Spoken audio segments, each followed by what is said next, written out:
Voy a dar paso al profesor que tenemos esta semana, que se trata del doctor Santiago Palacios, ya me imagino que muchos le conoceréis, y nos va a hablar de los efectos del déficit de andrógenos. El doctor Palacios, que como sabéis, bueno, ahí lo pone además el director del Instituto Palacios de Salud y Medicina de la Mujer de Madrid. Pues nada, cuando quiera, doctor, le doy paso. Muy bien, muchas gracias. Y buenas noches a todos. Como veis, he dejado aquí un ratito mi primera diapositiva con el título de la conferencia, pero aquí también está el mail. Lo digo porque ya me han contado al detalle que en este curso, pues bueno, realmente va a haber también preguntas y respuestas, va a haber dudas y va a haber la posibilidad de que podamos hacer un trabajo, ¿no?, con en una de estas áreas. La verdad que el déficit de andrógenos es, como siempre, en la mujer y en la mujer menopáusica en concreto, que es lo que me toca hablar a mí, una asignatura pendiente. Y lo pondré, y será fundamental, un paper que ha sido en el 2019 un consenso de lo que hay de verdad sobre los tratamientos androgénicos en la menopausia y que nos ha dejado a muchos un poco descontento porque han sido demasiado meticulosos, pero de todo esto es lo que vamos a hablar. Realmente yo creo que hoy vamos a profundizar no solo en el déficit de andrógenos en la mujer menopáusica, sino en los tratamientos androgénicos en la mujer menopáusica y el papel de los andrógenos en la mujer, porque yo creo que es vital y básico entender el papel que tienen los andrógenos en la mujer. Dicho esto, vamos a comenzar.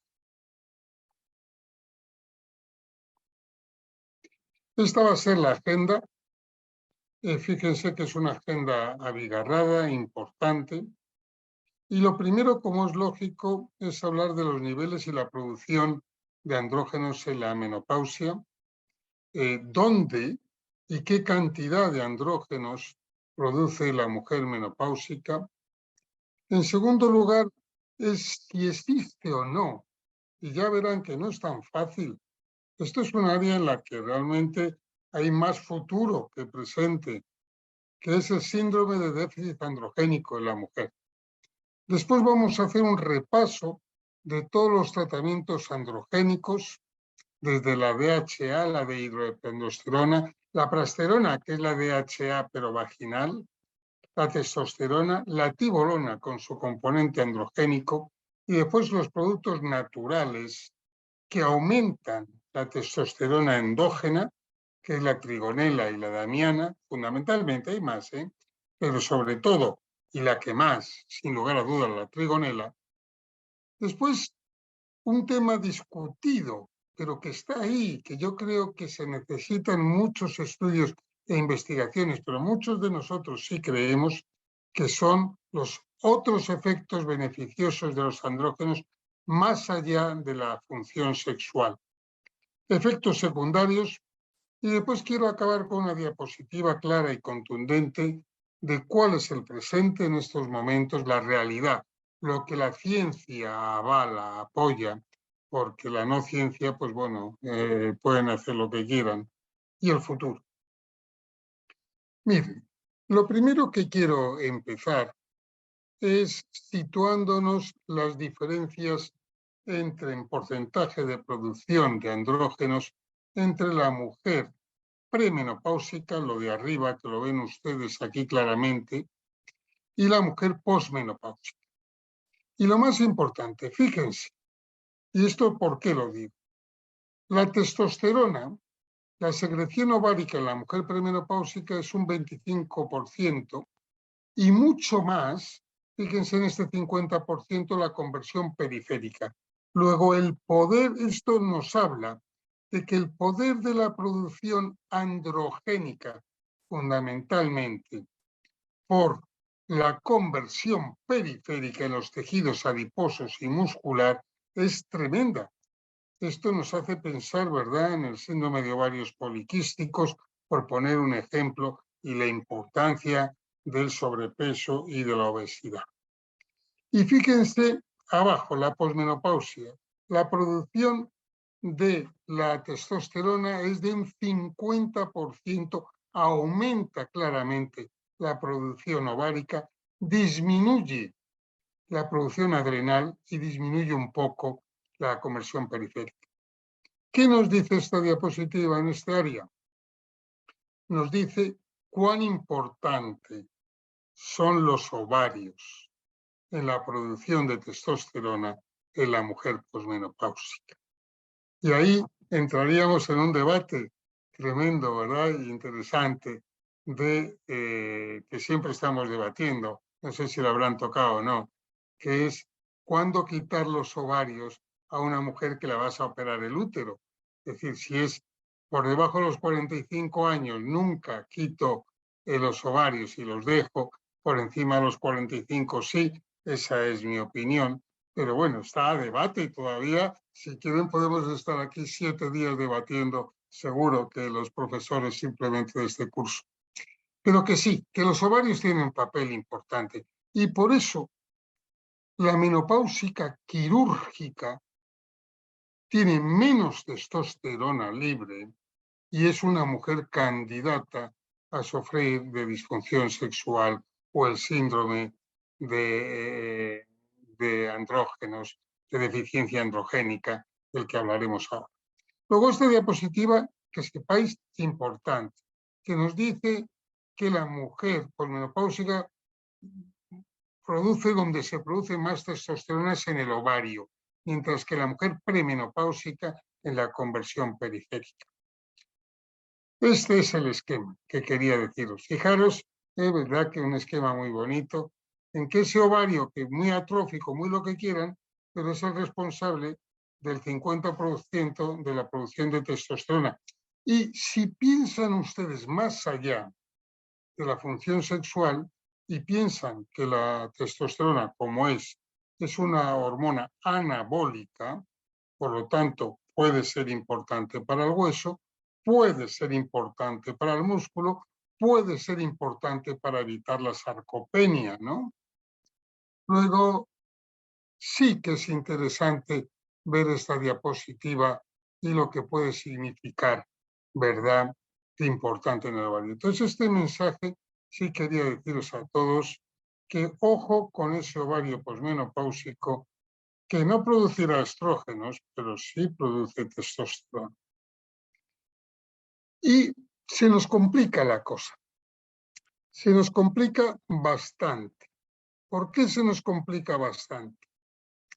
Porque aparece lo que ahora es una realidad, que es la intracrinología. Es decir, la capacidad que tiene cada tejido para producir, gracias a las enzimas que tiene, o convertir los estrógenos, por ejemplo, en andrógenos, o incluso la capacidad que existe en un tejido de producir por sí mismo andrógenos desde el colesterol. Esto nos complica. Si ponemos por una parte, y este es uno de los temas que queríamos transmitir, si ponemos por una parte la cantidad de receptores androgénicos que hay en cada tejido, si ponemos por otra parte en la mujer, estoy hablando de la mujer, no del hombre, por otra parte, las enzimas que tienen la capacidad de convertir la testosterona, de convertirlo en testosterona, los precursores, realmente entenderemos que una cosa es el nivel de testosterona en sangre y otra cosa es el nivel que existe específicamente en un órgano.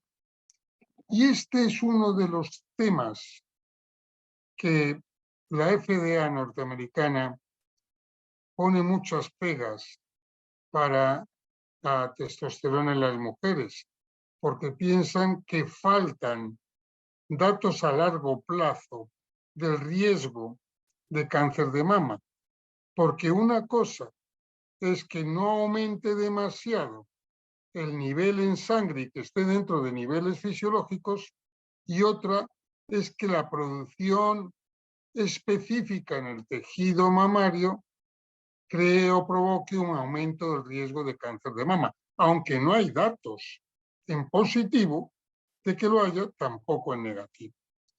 Luego, se nos complica el tema con el concepto de la intracrinología y la capacidad de cada tejido de producir andrógenos.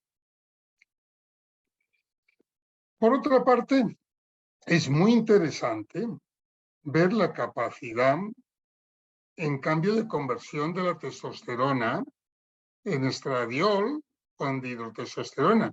Y la testosterona sí que tiene el poco estradiol que existe, muchas veces proviene de la conversión en la mujer posmenopáusica de la testosterona en estradiol. Y además esta conversión se produce también tejido específica dependiendo de los tejidos que tienen la aromatasa. Y ahí los tienen ustedes.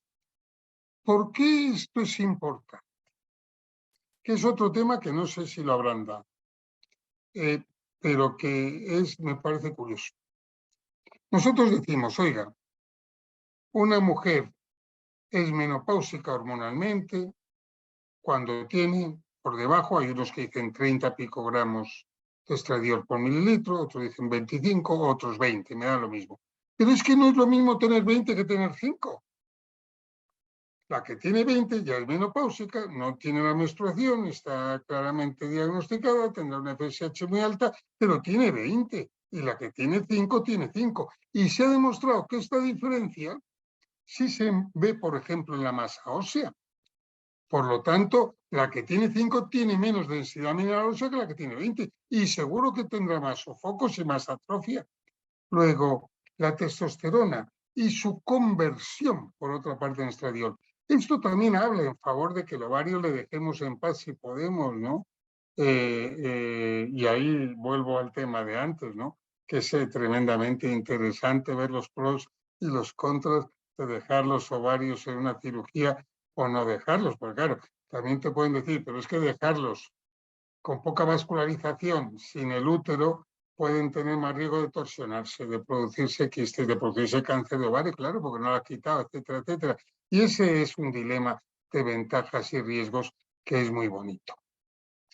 Fíjense que para mí esta es una de las diapositivas más importantes, y si uno quiere saber de menopausia, tiene que fijarse mucho en esta diapositiva. Porque nos habla, y yo perdonadme que lo diga así, de lo ignorantes que somos. Esta diapositiva hecha por mi amigo Rogelio Lobo, ya de hace muchos años, hace 20 años por lo menos esta diapositiva, que la puso todo el estradiol, la testosterona y la DHA. La DHA no es una hormona, es una prohormona. Se convierte en los tejidos si tienen las enzimas suficientes, después lo veremos en hormona. Luego no es en sí una hormona. Pero fíjense, siempre hemos dicho, la mujer estrógenos, los hombres testosterona. No. Fíjense en la edad reproductiva. 40 picogramos de estradiol como media. La testosterona, 400 picogramos como media. En la menopausia natural, indetectable, la testosterona, 200, y ya baja un 50%. Y en la menopausia quirúrgica baja mucho más. Por eso lo que hemos dicho antes de la sintomatología. Luego, esto de que la mujer son estrógenos y los hombres andrógenos, mentira. La mujer son andrógenos también y los hombres también. Lo que pasa es que la mujer tiene estos andrógenos y estos estrógenos y el hombre tiene estos andrógenos y estos estrógenos. Y las diferencias entre hombre y mujer son en que los niveles de los andrógenos en el hombre es mayor y estrógeno es menor, y en la mujer son los estrógenos mayores y los andrógenos menores, pero siguen siendo mucho mayores los andrógenos. Ese es el mensaje. Y de aquí sale para mí, por eso yo aquí estaría 4 horas en esta diapositiva, diría, pero bueno, luego el papel de los andrógenos debe ser fundamental en la mujer. Pues claro, y eso es lo que nos pone de los nervios a todos. Y sabiendo que los andrógenos, la testosterona, si es mucho mayor, y si, por ejemplo, en la menopausia natural, que tienen el cuadro de medio, el estradiol es nada, 3, 4 picogramos mililitro insignificante, y la testosterona 200 picogramos mililitro, y ojo, el número de receptores es exactamente el mismo de estrógenos que de andrógenos en la mujer, que eso realmente lo veremos después, pues claro, dices tú, caramba, los andrógenos son muy importantes en la mujer, premenopáusica y posmenopáusica. Pues sí, señores, claro que lo es, claro que lo es. Luego no vuelva a nadie a decir que la mujer son estrógenos y el hombre son andrógenos, no. La mujer son muchos andrógenos y no está mal de estrógenos premenopáusicamente, y en el hombre joven los andrógenos son mucho mayores, pero que los estrógenos también los tiene relativamente. No tanto, pero los tiene. Ese es el primer mensaje. Qué importante, aunque no lo sepamos todavía, son la testosterona, en este caso, en la mujer. ¿Qué es lo que pasa a lo largo de la vida? Pues fíjense, aquí tienen la testosterona total y la testosterona libre, que es la que nos interesa más, ¿verdad? La testosterona libre, la que no está unida a la sex hormone binding globulin, a la proteína, que entonces no actúa. Si nos interesa la testosterona que actúa, la libre, la que se une al receptor. Pues bien, ustedes también bajan de una manera escandalosa a lo largo de la vida de la mujer. Del hombre, por supuesto, pero de la mujer también. Luego, no llegan, no tienen esa bajada tan a lo bestia que tienen los estrógenos con la menopausia, pero sí tienen una bajada claramente y gradualmente y progresivamente. Eso le han dado un carácter a los andrógenos en general, a la DHA en especial, pero tampoco lo negamos, la testosterona, de una hormona anti-aging. ¿Por qué? Porque como va bajando a lo largo de la vida, pues todo el mundo queremos estar como a los 30 años, ¿no? Y con la misma energía, etcétera. Entonces la pregunta es, ¿qué fuerza y qué papel tienen los andrógenos en concreto y la testosterona en especial en ese concepto de anti-aging? Bueno, pues ahí habría una revolución, ¿verdad? Pero ya verán lo que responden los expertos más tarde. Y aquí tienen un poco el concepto, ¿no? Fíjense que a lo largo de la vida, esta diapositiva me gusta porque es un esquema muy visual, ¿no? Y como a los 40 años ya hemos bajado un 50% de todos los andrógenos, DHA, DHA sulfato y la testosterona, y a los 70 años ya el 77%. Luego los andrógenos en general tienen un papel importante, es claro. Si no, ¿de qué va a bajar con la edad? ¿Por qué tiene que bajar con la edad, no? Entonces, bueno, todo baja, ¿no? Pero bueno, pero en concreto esto es importante. Esto es importante. Esta diapositiva métanse en la cabeza, ¿verdad? De la bajada tan importante que tienen las mujeres de andrógenos a lo largo de su vida. Bien, creo que hemos sentado de una manera clara el concepto de niveles y producción de andrógenos en la menopausia. Sobre todo me he parado claramente en conceptos que yo creo que son básicos. Pasemos a un tema también apasionante. Y no saben ustedes, hace 10 o 12 años, la cantidad de conferencias y peleas y controversias hemos tenido, y yo era uno de los actores, ¿verdad?, con esto. Desde aquí ya se lo digo, vamos a hacer un reto, ¿no? ¿Creen ustedes que existe el síndrome de déficit androgénico en la mujer? Esa mujer que contesta, diga, con poca voz, que le falta como energía. ¿Creen que es un síndrome de déficit androgénico? Pues hay unas peleas tremendas. Y vean por qué. Y esto nos ha abierto un campo tremendo para la investigación. Miren, el primer concepto es, teóricamente, esto no se ha demostrado tan claro, pero sí que me sirve para que ustedes lo entiendan. Podría existir una mujer hiperandrogénica que denotaría más agresividad, pero también más depresión. La normal, que sería aquella que tiene de testosterona libre entre 0,6 y 1,2 nanogramos mililitro. Y todas las que tienen por debajo de 0,6 serían mujeres con más riesgo de dispareunia, de osteoporosis, de depresión, de baja libido, etc. Ojalá fuera esto así, porque entonces diagnosticaríamos simplemente con un análisis este concepto del síndrome, ¿verdad? No es así. No es así y no hay una correlación de los niveles androgénicos en general con la sintomatología. Y esto fue, este síndrome de déficit androgénico, lo que creó unas peleas tremendas. Había dos grandes grupos, y todavía siguen existiendo, los que dicen, señores, que no existe un síndrome de déficit androgénico, porque no existe correlación entre los niveles de testosterona en sangre y la disfunción sexual femenina. Esto sobre todo iba relacionado con la disfunción sexual, ¿verdad? Y además, no existe correlación entre la testosterona y el bienestar, ¿verdad? Pero yo, que soy del sí, también es cierto estas dos cosas. Aumenta el deseo y la respuesta sexual ante el tratamiento con testosterona, sí.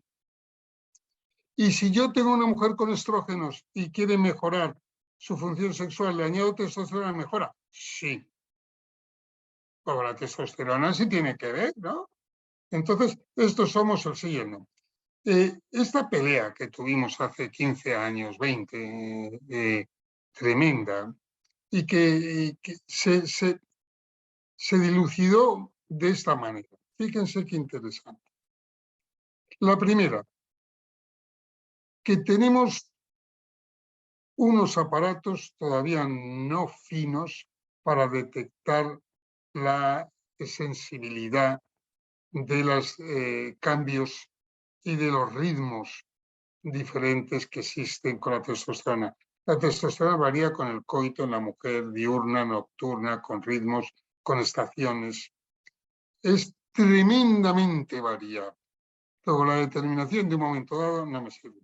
Y además de la intracrinología que les hablaba antes. Luego, a mí, un parámetro de repente en sangre de testosterona libre, pues no sirve para casi nada.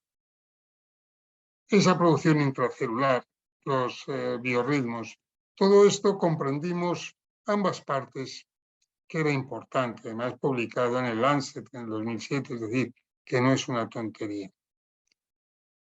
Otro problema.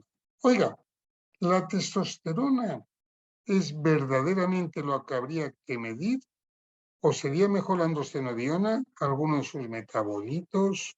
Es tan claro que sea en sí la testosterona libre la importante. Y además, otra que ya lo hemos visto claramente, que es la presencia o no, dependiendo de los tejidos, de la cantidad de receptores androgénicos y además de las proteínas correguladoras para que puedan actuar. Es decir, después de todo esto, el mensaje, queridos amigos, es que tenemos mucho que hacer para poder comprender el campo de la testosterona. Es decir, si me dicen ustedes que es más de futuro de todo lo que estamos haciendo, es esto. Todo esto, es decir, de los estrógenos sabemos un montón y sabemos tremendo, ¿no?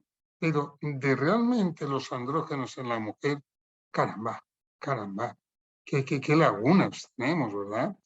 Ya lo han visto, pero yo les transmito la realidad de la situación en la que estamos. Vayamos a un tema que ya es el que gusta a todos, ¿no? Que es el de tratamientos androgénicos sobre todo para la disfunción sexual. Pero yo me voy a añadir, porque poco a poco se van introduciendo evidencias. Y eso es lo que yo quiero señalarles. Fíjense, la indicación principal hoy por hoy de dar testosterona, hoy por hoy, es el deseo sexual hipoactivo. Doctor, no tengo ningunas ganas y estoy menopáusica. Pues te tienes que plantear si dar testosterona o no. Ojo, que en el mercado español no tenemos ninguna. Tuvimos una que fueron los parches, el Intrinsa, de testosterona, pero lo retiraron Procter & Gamble porque vendían poco. Luego ahora tiene que ser una fórmula magistral o la de los hombres puesta en menor cantidad, 7 veces menos cantidad, que eso lo podemos debatir en las preguntas el sábado. O la tibolona, que tiene uno de sus metabolitos actúa en los receptores androgénicos. Pero aquí tenemos, en otros países, tienen muchas cosas. En Australia, por ejemplo, o en Estados Unidos tiene metiltestosterona por vía oral con estrógenos para las mujeres. Pero nosotros estamos vírgenes en ese área, ¿no? Hoy sí que con andrógenos tenemos la prasterona en la atrofia vulvovaginal, que es lo que significa la AVV. Y yo, ¿qué quieren que les diga? Muchos de nosotros, los que ya tenemos cierta edad, nos acordamos de unas inyecciones que teníamos hace años, que las tenía Sedin, de andrógenos, con estrógenos, y las mujeres se ponían como una moto. Claro, es un anabólico, se ponían fuertes, de una calidad de vida, y era, entonces, y bueno, y hoy por hoy algunos que además están comercializados en algún país, y yo cuando hace años sí me traía de Inglaterra, ahora ya no los hay, los implantes peles de testosterona, ¿no? Y eso es un mundo. Hoy por hoy, como oficialmente no existen, pues no debemos de hablar de ellos. Pero la calidad de vida, el problema que tiene es que puede provocar taquifilaxia, es decir, que te acostumbres si quieres más cantidad. Eso es un mundo, pero no voy a hablar de eso. Fíjense, ¿por qué creemos que el primero y el más importante es la disfunción sexual femenina? Y esto voy rápido. Porque el 30% de las mujeres o tienen problemas del deseo sexual, hay un veintitantos de problemas de excitación, de orgasmo y de dolor. Ven ustedes esta publicación que es europea. Pero bueno, de principio el 30% de las mujeres tienen una disfunción sexual femenina basada en el deseo sexual. Y que, bueno, pues esa reducción del deseo sexual, pues debería de ser, y es de hecho la disfunción más frecuente. Hoy por hoy ha cambiado las definiciones de disfunción sexual femenina. De una manera rápida les transmito que hoy en el DSM-5, que ven a su derecha, que es el último, se ponen juntos los desórdenes del interés sexual femenino y la excitación. No van por separado. Y es lógico. Quien no tiene interés no va a tener excitación, quien no tiene excitación es porque no tiene interés. Es decir, es un único bloque. Después están los deseos de desórdenes del orgasmo y después los del dolor, que son muy específicos. Y que, bueno, realmente no todo, y eso es para decir, no todo es hormonas. Pues claro que no todo es hormonas. Hay que tiene que ver, cuando hablamos, y ese es el problema del desorden del deseo sexual o el deseo sexual hipoactivo. Tengo pocas ganas, vete tú a saber por qué. Pero una de las causas sí que es la hormonal, ¿no? Y aquí lo pongo. Oiga, el sistema neuroendocrino, los neurotransmisores y las hormonas, claro que juegan, que no son los únicos y ni siquiera dentro de los factores biológicos, claro que no son los únicos, y que también están los factores psicosexuales y factores sociales, por supuesto, pero no es despreciable la importancia que tienen las hormonas y en concreto las hormonas masculinas en el deseo sexual hipoactivo. Eso lo vamos a ver muy claro porque es la principal indicación que tiene.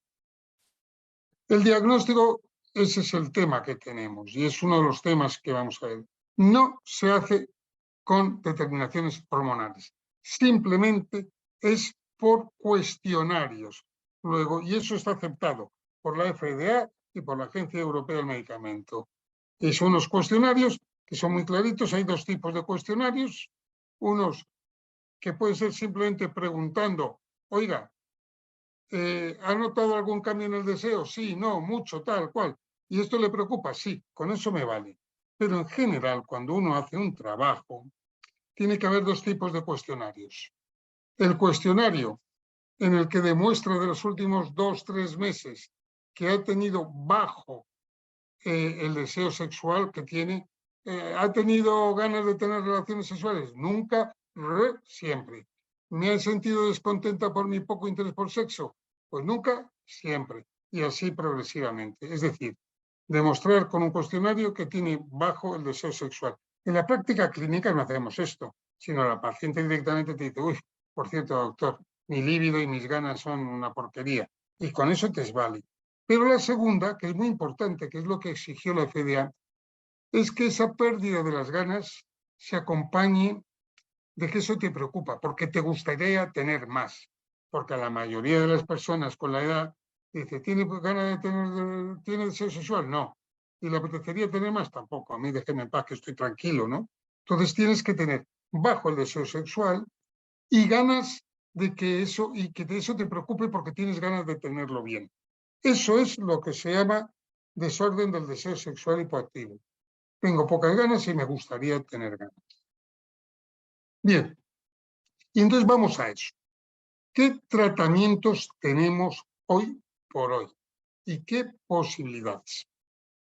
Pues tenemos unos tratamientos que no son hormonas, son prohormonales, no en el mercado español, pero yo lo encargo, por ejemplo, a Andorra, la DHA, la dihidroepiandrosterona, por vía oral, que es una prohormona, y la prasterona, que sí la tenemos, pero solo para indicación de la atrofia vaginal, que es intrarrosa, que es para la atrofia vaginal, y que es la DHA, pero vaginal. Después tenemos tratamientos hormonales, la metiltestosterona y testosterona, que no tenemos en España, pero sí existen en otras partes, y existen también spray, existe gel en otros países. Tenemos la tibolona, que esa sí la tenemos. O sea, el único producto hormonal con poder y capacidad androgénica comercializado en España es la tibolona. Después teníamos tratamientos naturales, incluso grupos de tratamientos, como es la trigonela con la damiana, etcétera, que sí que han demostrado, y eso lo vamos a ver enseguida, que producen, aumentan la testosterona libre endógena, es decir, la mía propia. ¿Por qué? Porque disminuyen la SHBG y por lo tanto aumenta la testosterona libre. Entonces, bueno, pues sí sirven, son lights, pero sí sirven. Entonces vayamos un poco a esto. Primero la DHA y la prasterona. Bien, estudios pequeños y de corte ha habido con la DHA. Sí, la DHA está considerada una prohormona. Hay muchos que la tomamos, yo la tomo desde hace muchos años. Los tejidos que tienen las enzimas la convierten en testosterona. Yo tomo 25 miligramos, que es la dosis, digamos, más normal. Y está considerado como una prohormona anti-aging, más que otra cosa. No hay datos concluyentes. ¿Por qué no hay datos concluyentes? Se lo voy a explicar. La DHA, y eso es por lo que tampoco está en Europa, es over the counter, es decir, no es un medicamento de receta. Y existen millones de DHA en Estados Unidos. Y los puede comprar sin receta. Y yo puedo hacer en Estados Unidos la DHA Palacios, sí. Entonces no hay patentes. Y como se le aceptó sin patentes, no hay ninguna compañía que quiera o haya hecho el típico estudio de 5.000 señores o señoras o de todo. Luego, es un problema, y eso le ha pasado también a la melatonina, al ser lo mismo exactamente, un producto over the counter. En el fondo tiene que haber una compañía privada para que ponga el dinero y mantenga una patente para hacer estudios. Tan triste como eso, lo que les cuento. Y después tenemos la famosa prasterona, que sí la tenemos intrarrosa en España, con unos resultados fantásticos y que nos han enseñado mucho. ¿Qué nos ha enseñado? La prasterona, primero, que por fin tenemos muy claro el concepto de intracrinología, que es, tú das una prohormona, creo que lo tengo aquí, una prohormona y en la propia célula, en este caso de la mucosa vaginal, de la que tiene todas las enzimas, y fíjense que tiene que tener, para convertir la DHA en estrógeno y testosterona, tiene que tener la deshidrogenasa, la esteroide oxidorreductasa, para convertirlo en testosterona, y además en estradiol en aromatasa. Pues todas esas tres enzimas sí están en las células de la mucosa vaginal. Luego llega, y no solo de la mucosa, también los tienen ahí también la posibilidad de actuar en las tres capas, en la lámina propia y en la muscularis. Se transforma en estrógenos y en andrógenos en todas estas capas y actúan en los receptores. Luego es intracrinológico, porque ahí mismo, dentro de la propia célula, también se metaboliza y salen solo elementos metabólicos no activos. Luego llega para dentro de la célula la prohormona, la DHA, y la célula se convierte en estradiol y testosterona, que también se metabolizan y salen elementos inactivos. Más segura imposible, y por eso es uno de los elementos tremendamente potentes de DHA vaginal, que es la prasterona, que es infrarrosa. Aquí tienen la imagen. Llega la DHA al interior, se transforma gracias a las enzimas que tiene, que las tiene. En cambio, en el endometrio no existen esas enzimas, por eso no actúa en el endometrio. Se convierte en estradiol y testosterona, actúan en los receptores y después solo salen metabolitos inactivos. Esta es una fotografía preciosa del concepto de la intracrinología. Y se ha demostrado, no solo eso, sino se han demostrado que en las tres capas existen receptores de estrógenos y de andrógenos, es decir, en la mucosa, en la lámina propia y en la muscularis, dándole un algo claramente más que solo poner estrógenos locales, ¿no? Y nosotros hemos trabajado mucho, lo hemos publicado, ahí lo ven en el Menopause, en esto de los receptores androgénicos y estrogénicos, viendo que es curioso, cuanto en la vagina existen de los dos, más estrogénicos que androgénicos, pero en la vulva y todo lo que es el introito vulvar, existen más receptores androgénicos que estrogénicos. Luego, vuelvo a decir lo que he empezado a decir en esta conferencia.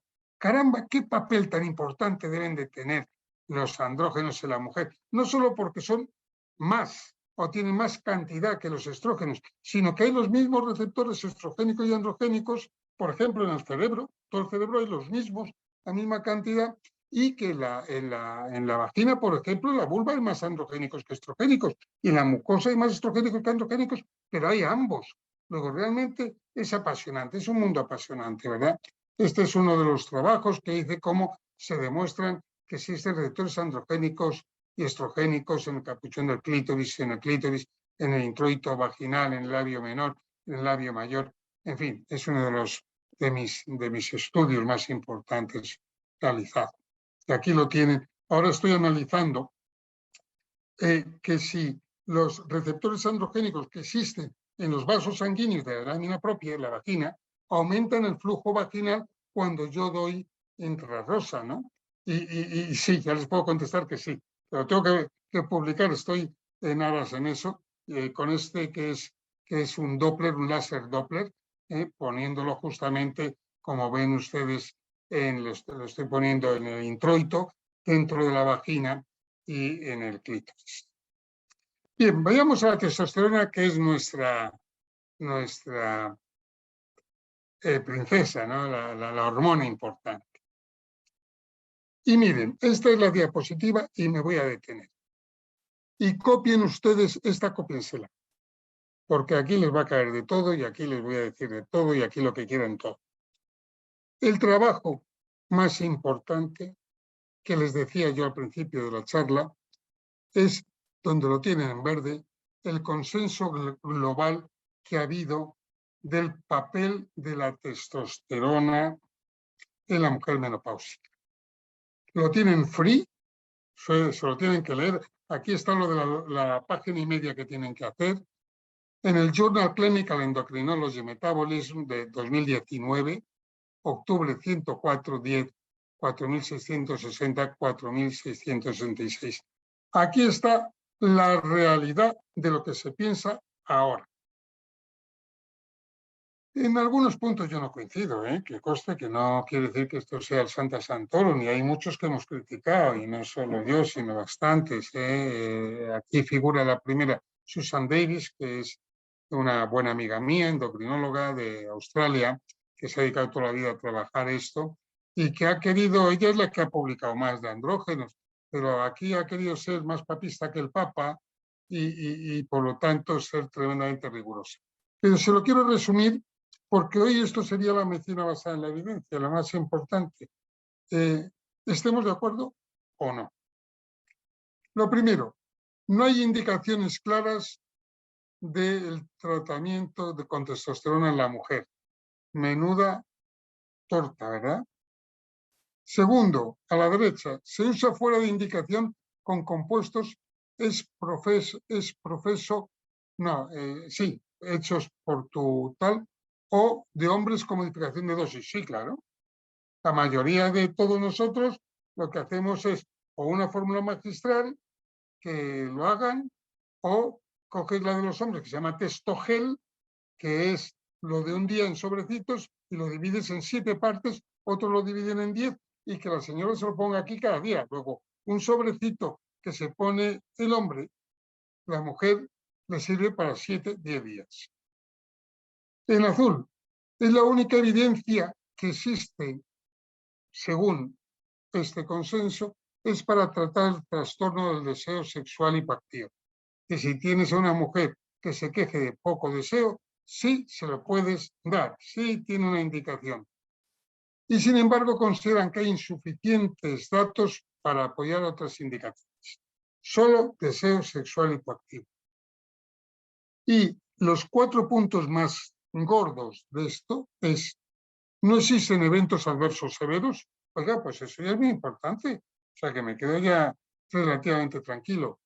Pero que no hay datos en mujeres con alto riesgo cardiovascular, que el análisis de testosterona no debe usarse para el diagnóstico, ya lo hemos dicho, y los niveles de testosterona en sangre no deben superar cifras normales de mujeres premenopáusicas, es decir, que no le des un montón de testosterona, sino que seas adecuado con la dosis para que el rango esté en la parte superior de lo normal, pero no por encima de lo normal. Me parece claro, esta diapositiva, que sepan ustedes que es la diapositiva. Seré pesado, pero esta, fíjense. Bien, ¿dónde hubo un antes y un después? Esto va a ser divertido. Un antes y un después, demostrando que la testosterona seguro que servía. Pues en estos trabajos maravillosos de resonancia magnética. 6 mujeres viendo películas normales y eróticas. Aquí se lo pongo. Fíjense ustedes. La mujer de la izquierda, sin darle nada. Al principio el cerebro como estaba, película erótica, pues bueno, pues no pasó mucha cosa, muy poco cambio con la película erótica. La del medio, con estrógenos, bueno, un poquito mejor porque la pusimos estrógenos durante un tiempo. Oiga, le añadas testosterona y fíjense el estímulo erótico como una explosión de narices y mejoró mucho más. Es decir, aquí se vio. Y encima, una cosa, miren, que esto estoy hablando de ciencia pura y dura, neuroimágenes. Esto fue lo que empezamos ya a pasar de la hipótesis de decir, oiga, con la testosterona pasa algo en el cerebro, pues claro, miren ustedes. O esta otra, que es lo mismo, exactamente unas imágenes impresionantes. Mujer de joven, que tenía mucho, mujer de media edad, mucho menos, la menopáusica, pero si a esa media edad le das testosterona, pues otra vez un estímulo cerebral de narices. Entonces, esto sí fue un antes y un después en los años 2007, 2008. Eso poníamos estas diapositivas diciendo, mirad cómo es verdad, mirad cómo es verdad. Pero había ya cosas de antes. Por ejemplo, este es un trabajo clásico de Susan Davis en los que ponía implantes de estrógenos y a otras les añadía estrógenos más testosterona y veía como todos los dominios referentes a la sexualidad mejoraban, que son los rojos, con la testosterona, no había duda. Ha habido muchos estudios con testosterona que veis rápidos, menopáusicas histerectomizadas con estrógenos más testosterona, menopáusicas naturales con estrógenos más testosterona, menopáusicas naturales sin estrógenos, es decir, solo con testosterona, y mujer premenopáusica con testosterona. En todos, y ya aclaro a esto, aunque vayamos ahora, en todos se ha visto que mejoraba la testosterona, el deseo sexual, le llamamos los actos sexuales satisfactorios, y disminuye la preocupación de una manera estadística. Entonces, por eso sí la testosterona está considerada. Lo que pasa es que se vendió poco y además lo tuvimos, el parche de Intrisa, y como se vendía poco, se dejó de utilizar, una pena. Hubo unos estudios tremendamente importantes, el Intimate, SM1, SM2, SM3 y SM4, con diferentes resultados todos, con actividad, mejorar la actividad total satisfactoria, el deseo sexual, disminuyó la preocupación, también se vio la mejoría de todos los dominios, cuando tenían, en unos dábamos en rojo placebo más estrógenos y en el otro poníamos testosterona más estrógenos, nada que ver en azul, mucho mejor, toda la testosterona servía. También se demostró en menopausia natural, eso era, la anterior era en menopausia quirúrgica, esto en menopausia natural, que también se vio en el famoso Intimate M1, que se vio que mejoraba también claramente en la mujer que tenía sus úteros cuando se daba testosterona, lo mismo, los dominios mejoraban claramente, en fin, no quiero aburrirles, disminuía la preocupación, les puedo poner todo lo que quieran. En todos los estudios serios han demostrado que mejoraba con estrógenos y la testosterona sola, como lo pongo aquí también, que es el famoso estudio Afrodita. Oiga, publicado en el New England, ¿eh? O sea, que no crean ustedes que tal, en el New England, que demostró claramente que sí servía, y aquí lo tienen ustedes, y que además era dosis dependiente. Cuanto más testosterona, pues la señora tenía más actividad sexual satisfactoria. Y esto aquí ya no había estrógenos, solo testosterona. Y el deseo sexual también mejor.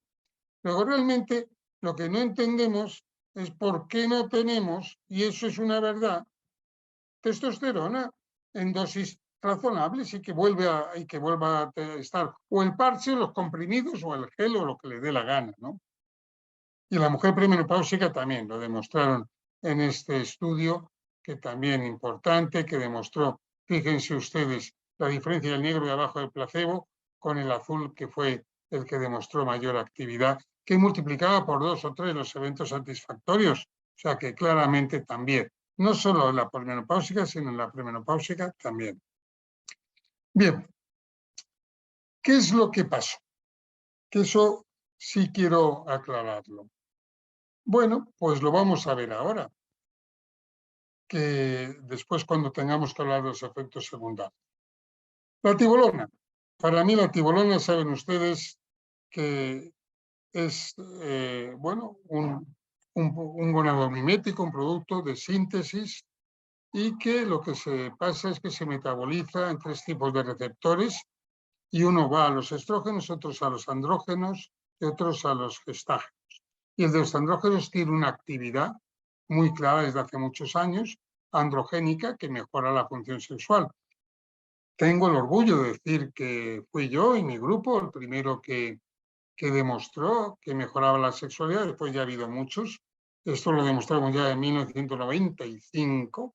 Fíjense ustedes, 27 años, que lo publicamos en el Maturitas, viendo cómo sí que era cierto que la tibolona mejoraba la función sexual, ¿no? Y de ahí ya hubo varios estudios como este, que también participé, en el cual se demostró que tenía la misma más o menos actividad sexual que combinar un estradiol con un derivado, como era el neta, la noretisterona.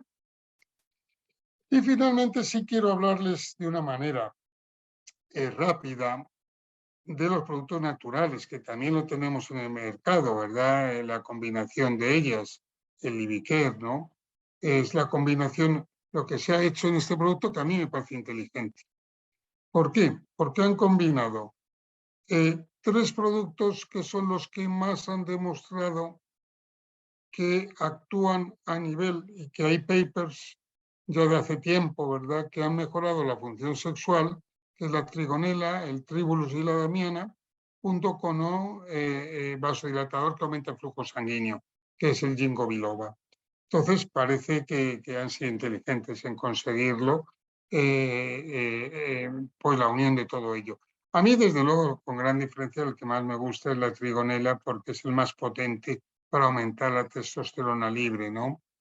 De hecho, publicamos este paper, lo publiqué en el Women's Health, ¿no?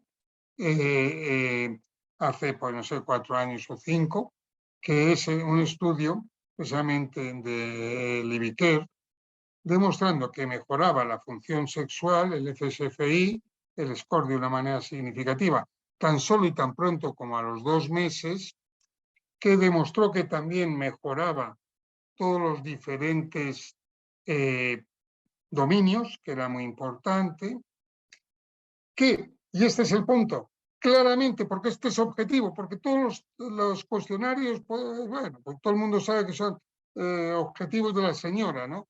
Pero cuando tú ves en sangre que baja el SHBG de modo significativo, muy importante, P igual a 0.0001, y que aumenta la testosterona libre también de forma significativa, dices, bueno, ahora entiendo por qué este producto mejora, siendo natural, mejora la sexualidad.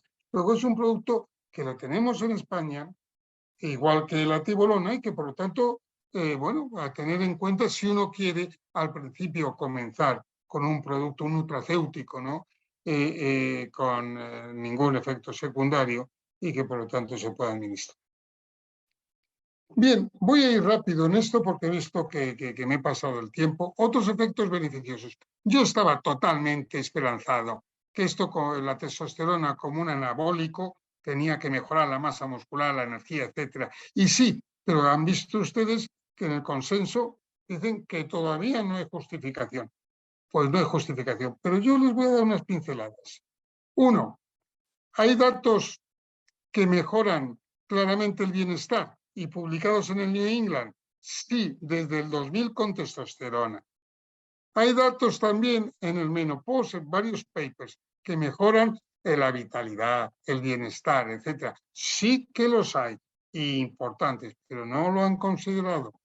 En el hueso, miren ustedes, hay receptores de andrógenos que se expresan en el cartílago, en el condrocito, en los osteoblastos y en los osteocitos. Oiga, si hay receptores androgénicos en todas esas partes, será por algo. Y ojo, hombres y mujeres expresan un número similar de receptores androgénicos en todas estas células. Caramba, caramba.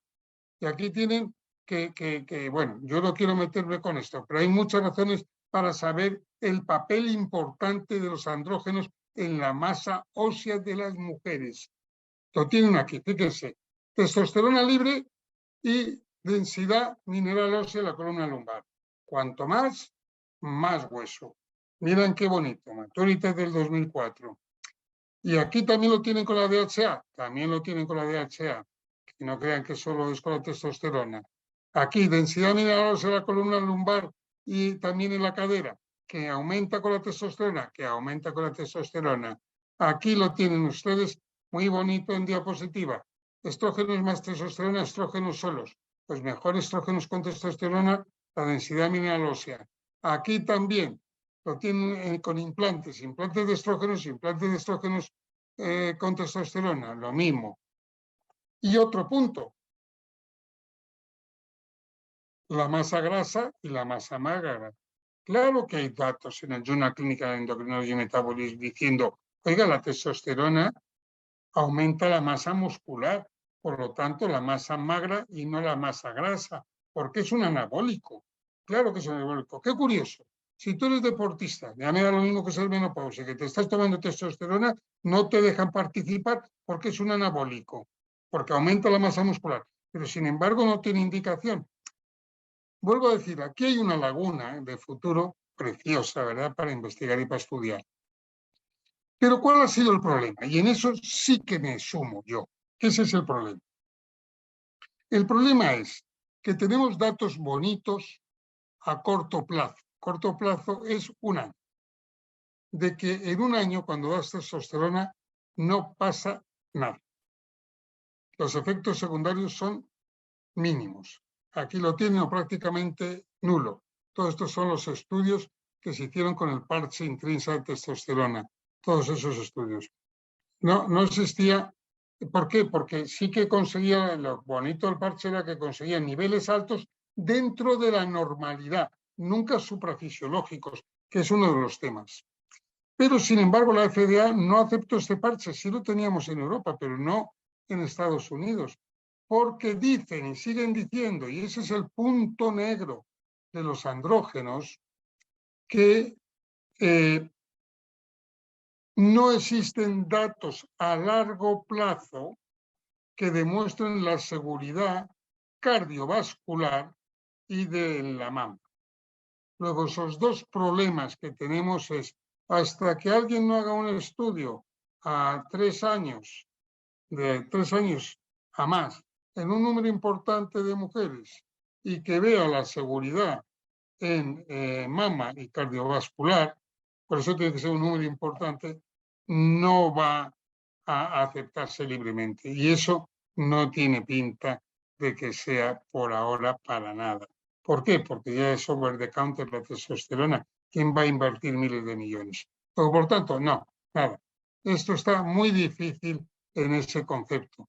Por eso fueron tan cautos con estas recomendaciones globales. Y ya acabo con esta última diapositiva. Queridos amigos, así lo veo yo. Presente y futuro. El presente. Hoy por hoy, los andrógenos, en concreto la testosterona, está para el trastorno del deseo sexual hipoactivo. Punto. Sí tenemos, y está con nivel de evidencia 1A, la prasterona para la atrofia vulvovaginal. No hay duda. En España. Y tenemos la tibolona, que es una terapia hormonal sustitutiva con poder de mejorar el deseo sexual. Sí. Quien quiera ser más light, porque a mí ese concepto siempre me ha gustado, que conste, que está muy metido en Alemania, aquí no, que es una cosa está aquí, que son las medidas higiénico-dietéticas. Otra cosa está aquí, los fármacos.